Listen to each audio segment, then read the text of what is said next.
जय श्री सीताराम। प्रथम माता सीता को नमन, भगवान राम को नमन, सभी राम भक्तों को प्रणाम। ये जो कुछ भी मैंने लिखा है यह माता सीता की प्रेरणा से लिखा है। आइए हम सब अपनी सारी कामनाओं चिंताओं को मर्यादा पुरुषोत्तम कृपा सिंधु करुणा सागर सीतापति भगवान राम के चरणों में समर्पित कर दें और अयोध्या के उस कक्ष में चले जहाँ भविष्य की घटनाओं का निर्माण हो रहा है। मंत्रा ने कैकेयी से कहा है कि हे कैकेयी, तुम्हारे सुख के दिनों का कल सुबह अंत हो जाएगा। कल ही महाराज प्रजा के अत्यंत प्रिय श्री राम का राजाभिषेक करेंगे। अब देखें कि कैसे मंत्रा प्रभु राम के राजाभिषेक को कैकेयी के सामने अमंगल अनिष्ट अहितकर घोर कष्टकर कथा के रूप में दिखाती है। देखिए कि सरस्वती माता ने कुब्जा दासी की मति को कैसे फेर दिया है। मंथरा की कुमति का दर्शन करें, देखें कि वो क्या कहती है। सुनत ही दुख कष्ट सरी जाई, की मम जियत तब भाग नसाई। चिंता दावा नल सम पावा, मम हिय सूखल तृण क जरावा। मंथरा ने निर्मल भरत की माता कैकेयी से कहा कि श्री राम का राज्याभिषेक सुनते ही मानो ऐसा लगा कि कैकेयी, तुम दुख की नदी में समा गई हो। मेरे जीते जी ही तुम्हारे भाग्य का सर्वनाश हो गया है। चिंता दुख कष्ट विषाद के दावानल में तुम घिर गई हो कैकेयी। तुम्हारी दशा जंगल की आग यानी अग्नि दावानल के समान है और मेरा हृदय सूखे तिनके के समान है जो तुम्हारे दुख के कारण जलता ही जा रहा है। अब देखें कैसे मंथरा ने माता कैकेयी की मति को पलटने का प्रयास किया है। इस भाव में उतरे, तुम्हारे अनभिज्ञ भाव जे पाही, मन हूँ समीर प्रचंड बहाई। तुम हित सधी तमो सुख पावा, तुमर भाग जरी सो न सावा। मंत्रा कहती है कि हे रानी कैकेयी, अपनी ओर बढ़ते घन घोर संकट से तुम्हें अनजान देखना ऐसा है जैसे अग्नि पर प्रचंड समीर का चलना। तुम्हारा हित मंगल होगा तो उसी में मेरा भी कल्याण है रानी। यदि तुम्हारा भाग्य सर्वनाश हुआ तो मेरा भी नाश हो जाएगा। अब देखें कि कैसी चपलता से मंथरा ने अपना पक्ष रखा है। यह दैव प्रेरित भाव है, मूढ़मती मंथरा के भाव नहीं है। कि देखिए वो कितनी चपलता से कहती है, तुम्हारी नाव मम जीवन जावा, नाव छिद्र सब समाप्त भावा। तुमरे सुख मम सुख सब पाई, तुमरे दुख मम दुख ही कहाई। मंथरा कहती है कि हे रानी कैकेयी, तुम्हारा जीवन मेरे लिए नौका नाव के समान है, उसी के सहारे मेरा जीवन चलता है। किंतु कैकेयी रूपी नाव में अब छिद्र हो गया है। तुम्हारे सुख में ही मेरा सुख है कैकेयी, और जो तुम्हारा दुख अहितकर है वही मेरे लिए अमंगलकारी है। कैसे कहती है मंथरा कि हे कैकेयी, तुम्हें राजधर्म की समझ नहीं। देखें, राजपुत्री रानी भावा, तबहु राज धर्म न बुझावा।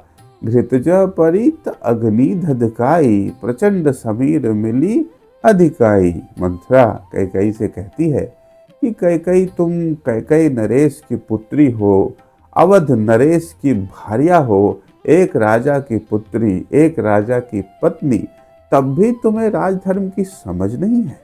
मंथरा के ऐसे कठिन चुभते से वचन मानो अग्नि में घी किसी ने डाला हो और विकराल स्वरूप ले लिया है अग्नि ने। मानो प्रचंड वायु ने अग्नि को और बढ़ा दिया है। मंथरा अपनी कुटिलता बढ़ा रही है और प्रभु राम के अभिषेक में विघ्न डालना चाहती है। सो मूढ़मती मंथरा ने एक के बाद एक कितनी गूढ़ बातें कहते जा रही है। ये देखें, जब महाअग्नि रूप से पावा, तब संभव न ताहि बुझावा। राम कोटि सूर्य अग्नि भावा, दशरथ स्नेह समीर सुहावा। मंथरा कहती हैं कि कोई भी अग्नि जब महान रूप धारण कर लेती है तो उसे बुझाना सहज संभव नहीं होता। श्री राम परम तेजस्वी हैं, कोटि सूर्य के अग्नि के समान हैं और राजा दशरथ का स्नेह वायु है रानी। जो उस अग्नि को धधका रहा है। अब कैसे बहुत सूक्ष्मता से मंथरा ने राजा दशरथ के दोष गिना दिए हैं, यह देखें। राज अभिषेक जुब राजू पावा, तुमरे भाग्य को पूर्ण जरावा। महाराज धर्म कथा पाई, किंतु सदा तब ही बहलाई। मंथरा आगे कहती है कि कैकेयी श्री राम राजा दशरथ की कृपा से अब अवधपति हो जाएंगे और तुम्हारे भाग्य का पूर्ण नाश हो जाएगा। महाराज सदैव तुम्हें धर्म की कथा सुनाते हैं, किंतु उन्होंने तुम्हें यह बात नहीं बताई। वो अपनी बातों से मात्र तुम्हारा मन बहलाते रहते हैं। कैसे कहती है मंथरा कि माता कैकेयी के हृदय में संदेह उत्पन्न हो। भीतर गूढ़ भाव ही पाई, राखी तर अग्नि को छुपाई। तुम बूझत निर्मल कथा सांचा, किंतु अति गूढ़ बात न बाचा।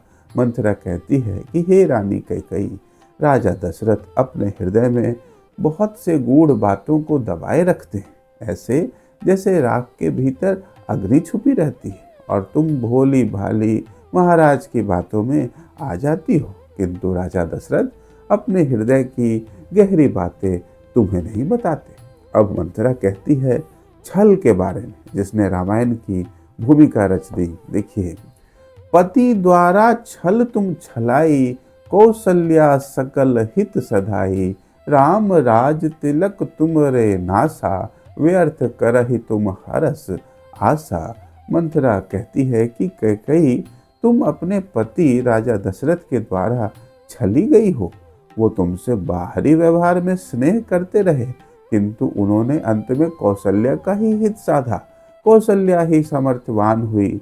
श्री राम का राज तिलक करके राजन ने तुम्हारे भाग्य का नाश कर दिया।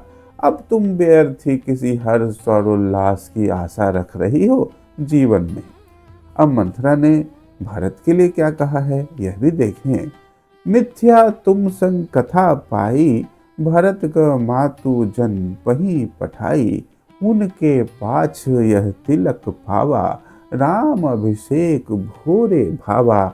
जो पूरे अयोध्या में किसी ने दर्शन नहीं किया, ना कुछ कहा, वो मंथरा कुब्जा दासी ने कहा कि कैकेयी राजा दशरथ तुम्हारे ऊपर ऊपरी स्नेह करते हैं, मिथ्या स्नेह प्रेम दिखाते हैं।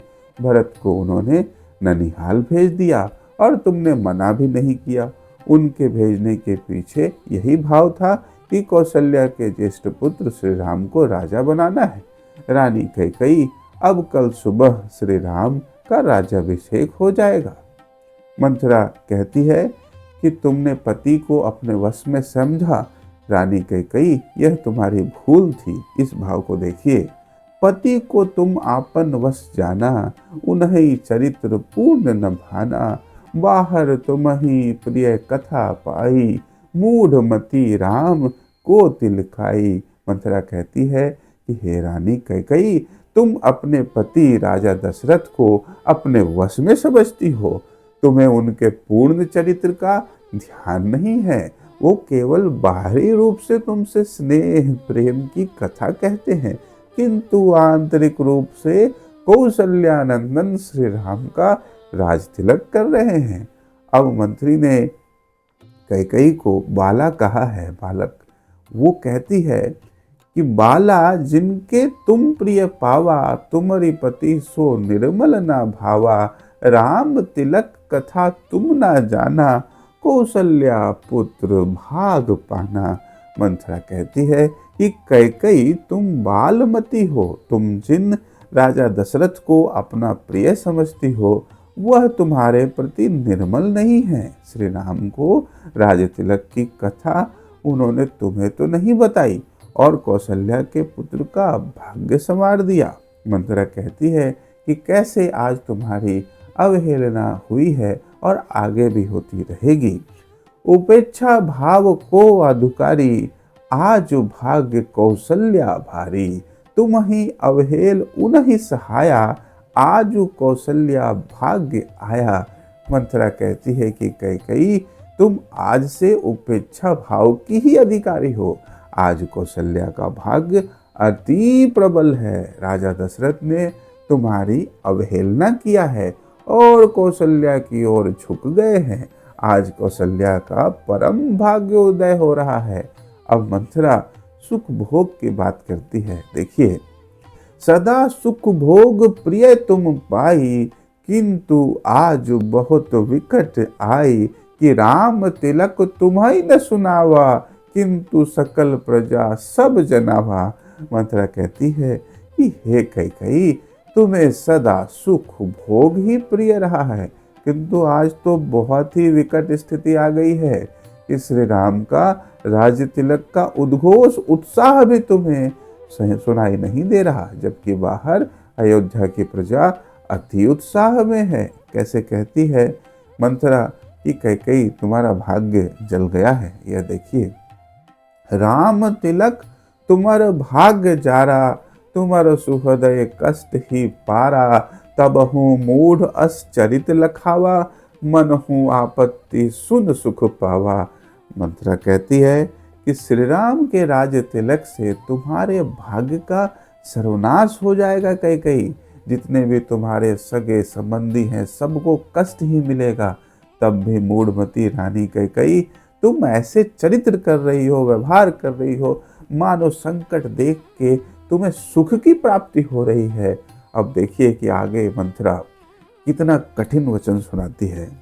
घर जरी तब हूँ मोद मनाई, भोर की राज धर्म न बुझाई।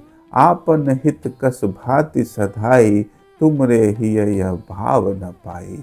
मंथरा कहती है कि हे रानी कैकेयी, तुम्हारा घर जल रहा है तब भी तुम आनंद मना रही हो। भोरमती मंदमती, क्या राजधर्म की तुम्हें कोई समझ नहीं है? तुम्हारा हित किस भांति सधेगा? रानी कैकेयी, तुम्हारे हृदय में ऐसी कोई भावना है ही नहीं। अब क्या कहती है मंथरा भरत की रक्षा के लिए, ये देखिए। आपन सुत भरत रक्षा पावा, सकल सुहृदय को भी बचावा। सुनी प्रभु तिलक कैकेयी हरिसा, अमीय कथा घन ही मही बरिसा। मंथरा कहती है कि हे रानी कैकेयी, जब तक संभव है तब तक अपने पुत्र भरत की प्राणों की रक्षा कर लो, अपने सगे संबंधियों को भी बचाओ। देखिए कि मंथरा ने तो अपने तरफ से बहुत प्रयास किया, किंतु अभी भी भरत की माता कैकेयी का निर्मल हृदय नहीं बदला है। वो जैसे ही मंथरा के मुख से प्रभु राम के राज्याभिषेक की कथा सुनती है, वैसे ही माता बहुत प्रसन्न हो गई। अब आज की कड़ी में इतना ही। भगवान राम सभी सुनने वालों पर अपनी कृपा बनाए रखें। जय श्री सीताराम, जय श्री सीताराम, जय श्री सीताराम।